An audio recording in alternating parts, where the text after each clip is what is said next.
जय जगन्नाथ दर्शक बंधु आज डिसेम्बर 17 तारिख बुधवार मुझे आसी आज दिन कतोटी गुरुत्वपूर्ण खबर से भिडियो को शेष जाए देखु एवं आपण मान भल पाइबा स्वरूप भिडियो को गोटे गोटे लाइक कर दिंतु सहित आम चैनल को जब नुआ आसी चैनल को सब्सक्राइब कर साइड बेल आइकन को ऑल सेट कर दिंतु जहाँ फल प्रत्येक न्यूज आप सर्वप्रथम पाइपर तेज चलतु आज दिन कतोटी गुरुत्वपूर्ण खबर उपर नजर पकाइबा। तेज प्रथम खबर है भीषण थंडार थरुची सारा ओडिशा आगु आहरी बढ़िबो शीत सूचना मिली राज्य शीत प्रकोप जारी रही।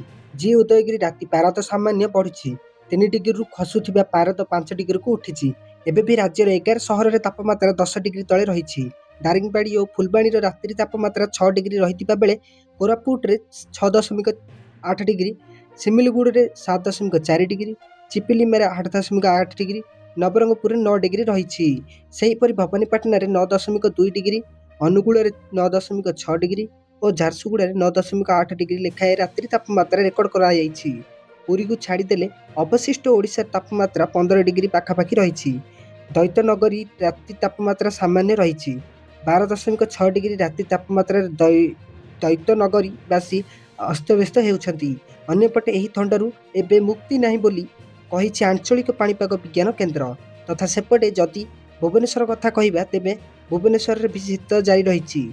सकाळु सकाळु किछि स्थान रे कुहुड़ी देखिबाकू मिलिथिबा बेले ठंडा गतकाली अपेक्षा सामान्य कम रही। परवर्ती खबर अष्टम वेतन को नहीं आसिला बड़ अपडेट। तबे सूचना मिली केंद्र सरकार अष्टम वेतन कमिशन को नहीं चित्र स्पष्ट करिछि जेमिति कि डीए डीआर को मूल दरमा सहित मर्ज करिवार कौनसी प्रस्ताव न हेबा यह लागू हेबार तारीख विलंब हेले एरियर राशि एवं आहुरी अनेक सूचना प्रकाश पाइछि। तथापि अष्टम वेतन कमिशन संपर्क में बहुत गवेषणा चली। सरकार संसदर चलित शीतकालीन अधिवेशन में अनेक प्रश्नर उत्तर देइछन्ति। ए संपर्क में सरकार गृह महल्ला अष्टम वेतन कमिशन डॉक्यूमेंट गजेट मध्य उपस्थापित करिसेंति। एही अधिसूचना गजेट मुख्यतः अष्टम वेतन कमिशन उपर एक सरकारी विज्ञप्ति यह कमिशन गठन एवं कार्यर रूपरेखा प्रदान करे। परवर्ती खबर बालीगुड़ा ठारू पुरी श्री जगन्नाथ एक्सप्रेस वोल्वो बस शुभारंभ। तेज सूचना मिली कंधमाल जिला बालीगुड़ा उपखंडवासी दीर्घ दिन धरी दाबी करबा पर राज्य सरकार ताहाकू पूरण करी पवित्र धनु संक्रांति ठारू बालीगुड़ा ठारू पुरी श्री जगन्नाथ एक्सप्रेस वोल्वो बस शुभारंभ करिसेंति। सूचना योग्य जे कंधमाल जिलावासी राज्य सरकार प्रथमे कार्तिक मास आरंभ फुलबाणी ठारू पुरी चलाचल करुथिबा Shri Jagannath express Volvo bus को बालीगुड़ा जाए संप्रसारण करा जाई। यह मंगलवार ठारू नियमित विधिवत भावे बस चलाचल करिछि।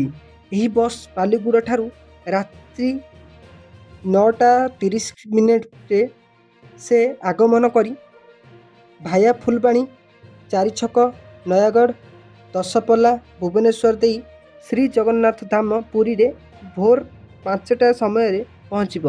ठीक सेहीपरि पुरी छाड़िबा समय राति 8:30 भुवनेश्वर छाड़िबा समय राति 10टा भाया फुलबाणी दे बालीगुड़ा रे भोर 5टारे पहुँचब। एथिरे बालीगुड़ा ठारू पुरी को पुरुष यात्री जनक पिछा टिकेट रो मूल्य 800 टंका रही बेले महिला यात्री रिहाती रे 400 टंका रही। एणु एहार सुजोग नेबापाई स्थानीय सरकारी टिकट काउंटर कर्मचारी प्रकाश करिसेंति। श्री जगन्नाथ धाम पुरी को एक सरकारी वोल्वो बस शुभारंभ करिथिबारु आंचलिकवासी कृतज्ञता जणाइछंति। परवर्ती खबर एबे ग्राहकक पई खुशी खबर धनु संक्रांति रे सुनार दर बड़ ह्रास पाइछि। तेबे सूचना मिलिछि धनु संक्रांति रे खसिला सुना रेट विवाह सीजन रे सुना दर ह्रास ग्राहक को एक बड़ आश्वस्ति देइछि। तेबे आसंतु जानिबा भरी पिछा केते खसिला सुना रेट। आज भारतीय बाजार रे 22 कैरेट सुना दर 10 ग्राम प्रति 1,22,700 टंका होइतिबा बेले 24 कैरेट सुना मूल्य 10 ग्राम प्रति 1,33,860 टंका रही। तथा गतकाली अर्थात सोमवार अपेक्षा मंगलवार दिन दर सामान्य ह्रास पाइथिबा देखिबाकू मिलिछि। आ देशर राजधानी नुआ दिल्ली रे 22 कैरेट सुनार 10 ग्राम दाम 1,22,850 टंका थिबा बेले 24 कैरेट सुनार रेट 1,33,010 टंका रही। एठारे मध्य दर कमिछि। दक्षिण भारतर प्रमुख शहर चेन्नई रे 22 कैरेट सुनार 10 ग्राम रेट 1,23,500 टंका थिबा बेले 24 कैरेट सुनार रेट 1,30,730 ଟଙ୍କା ରହିଛି।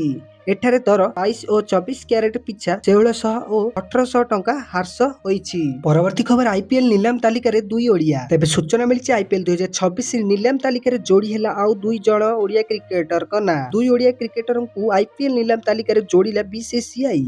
ସେମାନଙ୍କ ମଧ୍ୟରୁ ଜଣେ ହେଲା ରାଜେଶ ମହାନ୍ତି ଆଉ ଜଣେ ହେଲା ସ୍ୱସ୍ତିକ ସାମଲ। ଉଭୟଙ୍କ ବେସ୍ ପ୍ରାଇସ୍ ରହିଛି 30 ଲକ୍ଷ ଟଙ୍କା। ନିଲାମ ତାଲିକାରେ ଅଛନ୍ତି ମୋଟ 369 ଜଣ ଖେଳାଳି। ଆଉ ଆଇପିଏଲ୍ ନିଲାମରେ 5 ଖେଳାଳିଙ୍କ ଉପରେ ହେବ ଟଙ୍କା ବର୍ଷା।